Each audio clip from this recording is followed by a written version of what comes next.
All right, we are at City Hall with Mayor Justin Green. And Mayor, thank you for taking time for me this afternoon. Hi, Becky. Thank you. Appreciate that. And we've got some big projects going in our community. You know, we Everybody's do. excited. A lot going on and a lot of good things. Yeah, for sure. Let's talk about some road work that everybody has been on everybody's mind. Well, the rumor is there's a couple of construction projects. Certainly, I got wind of that.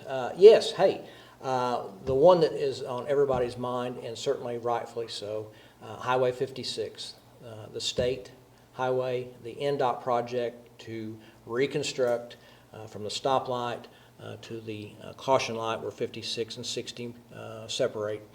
That corridor, goodness, if you've been through here, you certainly know that has been a large project. $13 million plus, big project. And reconstruct, Becky, I think we've talked about this a time or two, but that means basically going to the dirt.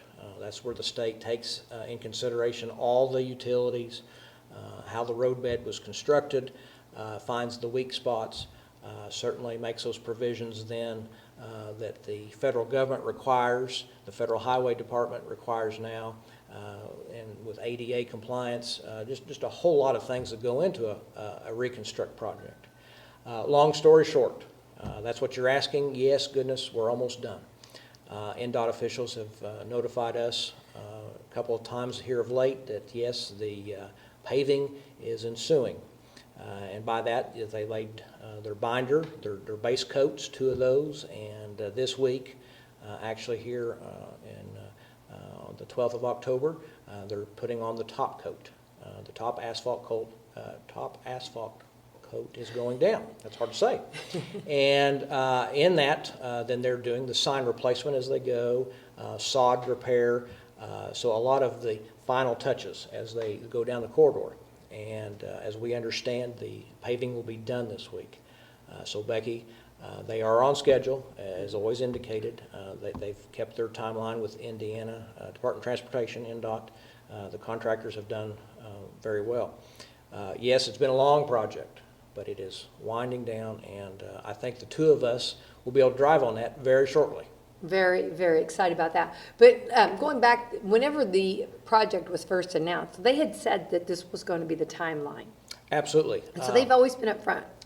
This project was actually announced in 2017, so it has been a long scheduled, posted, if you will, project. And thank goodness NDOT kept that project on schedule, or intact, actually. You know, they have, over the years, sometimes run short on funding and then cut projects. Thankfully, this one was not cut or changed, and so, as you well know, the old highway was getting in pretty bad shape. A lot of spots that had been patched, the patches were no longer holding.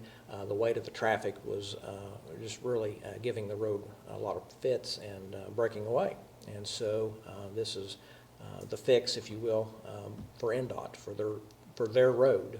How did it feel as a mayor for the state to say that they're going to give you $13 million to fix one of your main roads? Well, you know, it's a blessing and a curse. And certainly, as mayor, I always want to take the glass half full approach.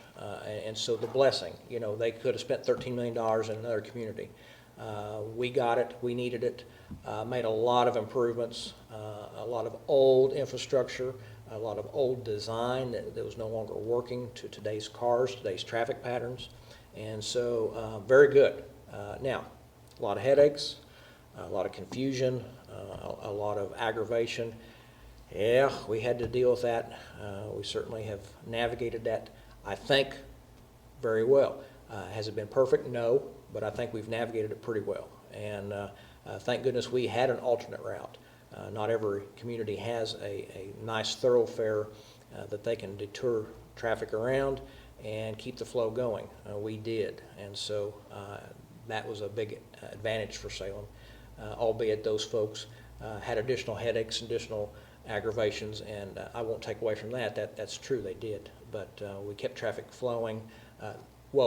NDOT kept traffic flowing. We just accommodated.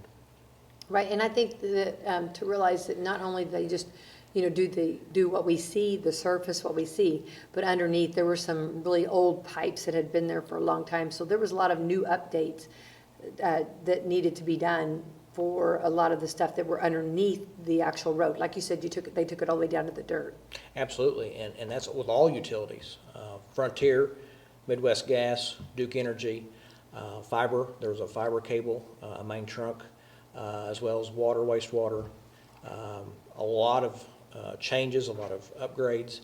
And as you say, when you uncover the old, you find things you didn't know. And so that helped correct some things, and get things at the right depth, get things run at the right angles, And so, yeah, big job when you go replacing and moving all those utilities. Big job. Right, and a bridge, you're talking about a bridge, a very important bridge, and a bridge that gets a lot of traffic, and to get that updated and get that fixed and all nice. Absolutely, and bridges are a hot topic. Certainly, they don't get the attention on a regular basis because the age, the projected age of a structure, is so long, and so we tend to forget about our bridges as we travel. And but yes, that's a very important item here. There's no way to go through the creek, go through Blue River without it. Rock Creek is right there, and so yeah, the bridge is very important. Right, and I think that this is something, and I think that you've been very transparent and very upfront with our citizens of Salem to let them know that the state is going to come back on the roads that we've actually utilized more since the construction, that everything will be repaired and it will be back the way it was and maybe even done a little better. That's right, and that's NDOT's stance. They always, in a approved detour, that's their position. They camera, they notate, and they document our conditions before, and then they come back and do that after. And certainly then we have the agreement for the damages that we've incurred. We'll be working in conjunction with them, and yes, we'll fix all that was damaged. And we know there is. Market Street really got a black eye in a place or two, and so those places will be fixed and addressed. And but again, that was part of the agreement, and so we allowed that, certainly, and well, it's worked out. But yes, we'll get those fixed then after this project closes.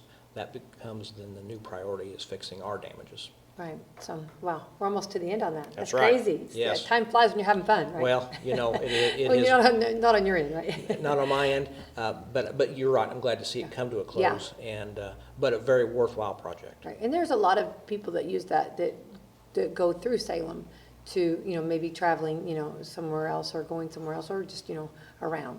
Absolutely, yes. All right, let's talk real quick before, let's talk about Lake Celinda. You got some things going on? Please, Becky. We've got a lot of ongoing activity up there, and a lot of folks have go out and they see, and they know, and they are enjoying the property. And the goal, certainly, for me as mayor, that parcel, that property should be enjoyed a lot more. A lot of resource there, a lot of nature there, and a lot of area for all family activities. It's a place you can take the kiddos, you can take a sack lunch and spend some time. So why not make it better? Why not build upon that? It's in our backyard, so to speak. It's one of those very short distances. So as we move forward, we had an electrical install go in for primitive camping. The folks have been out there, they see the post, they see where it's going to line up. That's an ongoing project. We're working very closely with Duke to finish that one, and that'll be a great announcement then once we have that lined up and allow for that activity at the park. And I call it a park. It really is a park. One of the other initiatives that is getting ready to happen, actually a project, the City of Salem was a recipient of the Ready One grant, and one of our awards that I applied for was a new bathhouse. And so that property will have a dual men's, women's restroom bath facility installed. And so with that grant money, a whole new facility, a whole new resource for the lake and for our folks to use. And it'll be a great addition. It'll be in tandem with the current restroom facility, so we'll have duplication, but this will be all brand new. It'll complement the camping availability, but we're soon to start that. We got one more permit to get. We're waiting as the waiting game goes, so we think we'll have that very soon. Right. This is going to be so nice. Very Yeah. nice, and we're not done, as far as what I see that facility becoming and what it can do. We've got opportunity certainly with the old pump house. We've got certainly opportunity with some additional trails. We've got some additional opportunity with the water. So the kayaking was a great addition. Certainly there's some other outdoor recreational activities that I think will be coming. I love that. Well, I think a lot of us have had birthday parties. We've had picnics there. We've done kayaking. So, Right. I mean, I think our community enjoys it. And we know that that's very special to our community. You bet, absolutely, and glad to be a part of it. Great. And we'll just keep waiting to hear if there's more grants coming along the way, maybe? That's right. As I said, Applied some more? the Ready One was one of the applications approved for Lake Celinda. Ready Two has been announced through the state, Governor Holcomb's initiative, to send another wave of money to regional areas. And that $500 million next round has started. And we've got our foot in the door. We've got our letters of intent in. And so I'm working very diligently to secure some more grant money for just that. Well, that's exciting. Well, we'll have a microphone in front of you whenever you make that announcement, okay? Great. All Hope right. so. Thank you, Mayor Justin Green. Thank you.